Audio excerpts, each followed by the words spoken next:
So after spending the past 3 days in Seattle on a business trip, it occurred to me that I had never taken the time to go and visit Seattle Orchid. Now, I have spent so much time on their website looking at all of these beautiful plants, but as always, I tend to be a little bit leery when I have not purchased from a specific vendor. So I stopped in today and was so not disappointed. I got to spend the afternoon with Alan and Jamie, who were such gracious, kind, and incredible hosts. Jamie specifically took me on a tour of the entire facility, even the restricted area. The assortment is so diverse, the plants are so healthy, so colorful, the scent profiles of everything around me were breathtaking, and I was truly captivated by the entire experience. Perhaps the most impressive attribute of this nursery was the quality of the humans raising the plants. Now, I've discussed this many times before on my channel, but plants are a reflection of the energetic environment in which they are raised. So it is little surprise then that all of these plants are vigorous, happy, healthy, and quite energetic. This nursery receives my unequivocal seal of approval as well as my total adoration. Now, they do ship exclusively within the United States, and local Seattle shoppers should actually purchase online and then select the option to pick up in store. This ensures that you can take home the exact plant baby you've always dreamed of. Now, once again, I do wish that smell-o-vision existed so you could smell the incredible dialogue between the Sherry Baby's chocolate notes and the Maxillaria tenifolia's coconut notes. It permeated the entire nursery and made the sensory experience absolutely out of this world. So my name is Jamie Fournier. I'm the operations manager here at SeattleOrchid.com, and we're taking a sneak peek at our hot growing greenhouse. Basically, this area is not yet open to the public. We hope to have it open within the next probably 2 to 3 months, depending on how quickly we're able to get the work done to make it suitable for all of our guests. Love it. So starting off on this side of the greenhouse, we are an active greenhouse, so we are very mindful of the conditions of all of the orchids. You can see over here, we've got a lot of the different types of Cymbidiums. It goes Cymbidiums and then Dendrobiums. These are under a special light variants because, of course, they want a little bit more light.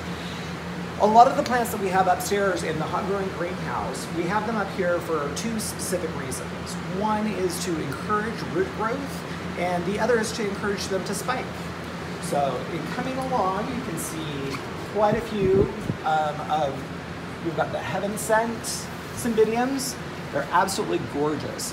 These are really, really tightly bound in pots, so I'm making sure to let everybody know that as soon as you get these home, you want to repot them. They have a really beautiful, beautiful flower, very fragrant. It's about the size of your fist when it's in bloom. It's in the nice pink range, so it's a softer color. They do really well on a lot of different climates.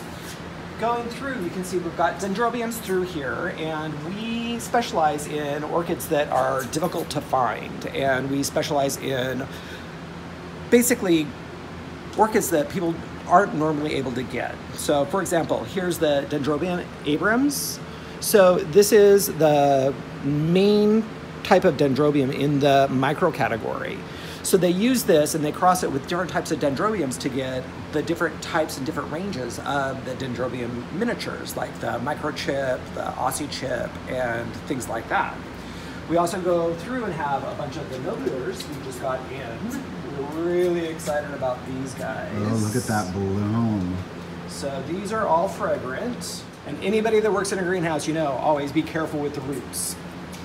So you can see how gorgeous that is. Stunning. Oh, and the root system is so expansive. Exactly. So this just arrived yesterday. So we're hoping that the scent will really start to take over within the next couple of days.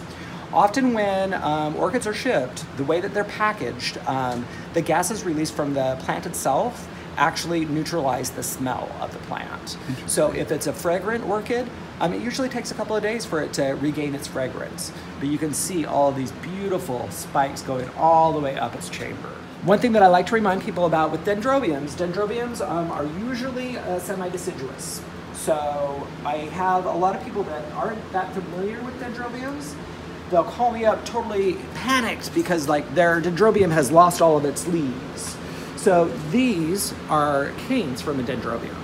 So these are in a deciduous phase. I always remind people that these canes are absolutely healthy. It needs to go through this process. As long as the canes are nice and firm, that means that the plant's healthy. If they get mushy and they're soft, that's when you want to remove them because they're no longer viable. You can see I've got a bunch of different types of vandas here. I've got different tricolors. I've got quite a selection of different plants. This is one of my favorites. So the Walker Rihanna. They are absolutely stunning. The plant size is not very large, but when they shoot off a flower, the flowers are really, really large in comparison to the plant. The flowers can be about this big. They're really, really fragrant. So much so that one flower will basically fill up an entire room with its fragrance. You can see we have ones that are mounted on different items.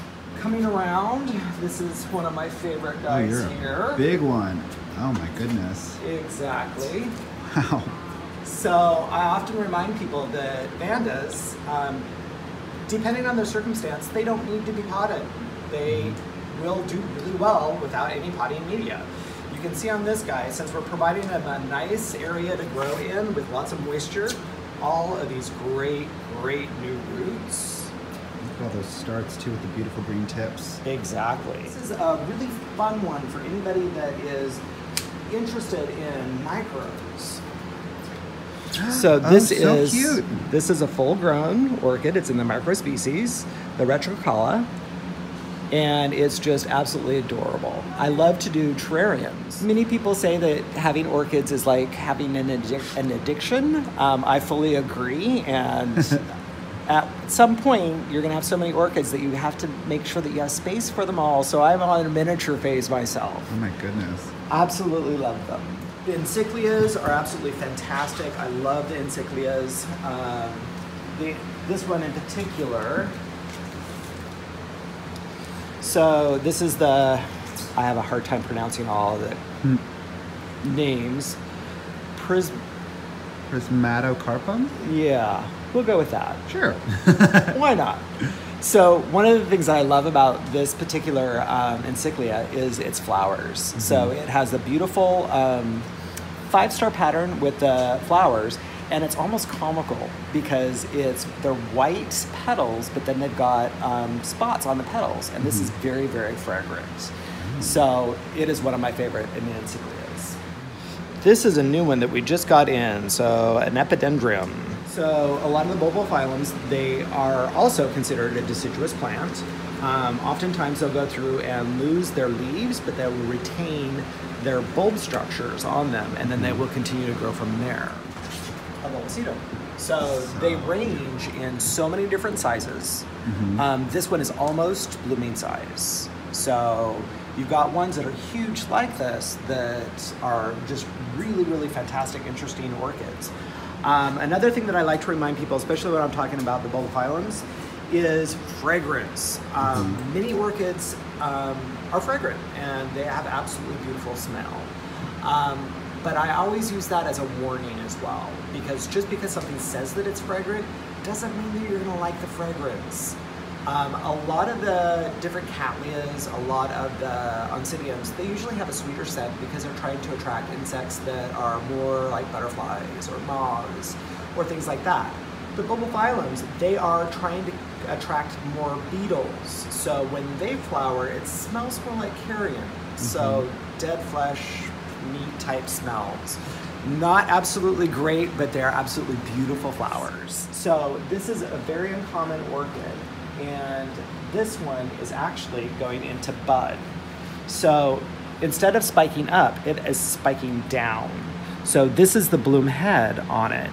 So when this opens up, it's gonna have a really large bulbous flower at the bottom of it that is unlike any type of flower that you've ever seen. We've currently got these online listed as going into spike, and I can show you a picture of the blooms when we go back downstairs. Yeah. But the Coreanthus itself is just, I find it incredibly fascinating. Okay, so people often are very skeptical on how we're able to ship throughout the United States.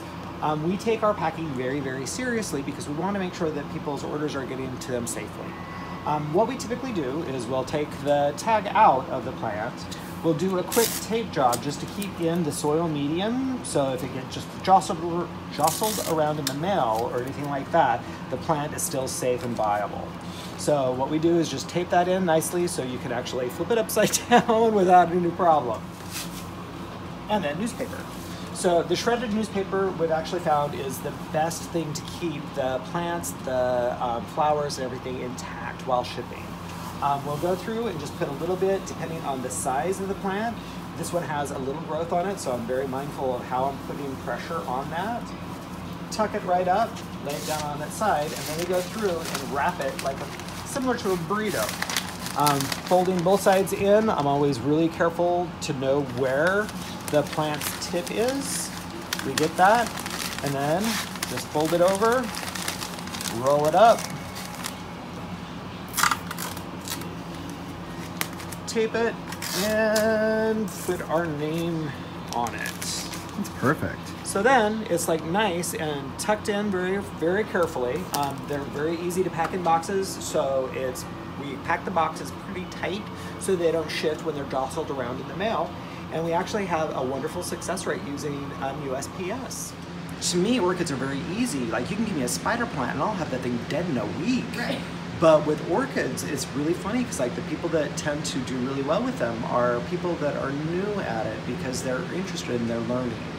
Phalaenopsis that you typically see at grocery stores, those are hybridized. A lot of them, they've hybridized them so much to where they have lost any scent because they found that they could sell more of them because there's no fragrance involved, and I guess they can reach a much larger audience. I consider that the gateway drug to the orchid world. People try those, they understand that it's not that hard to keep an orchid. So then they come to places like this and see such a huge selection, and they just go overboard because it's like they fall in love with orchids, and I love to see that.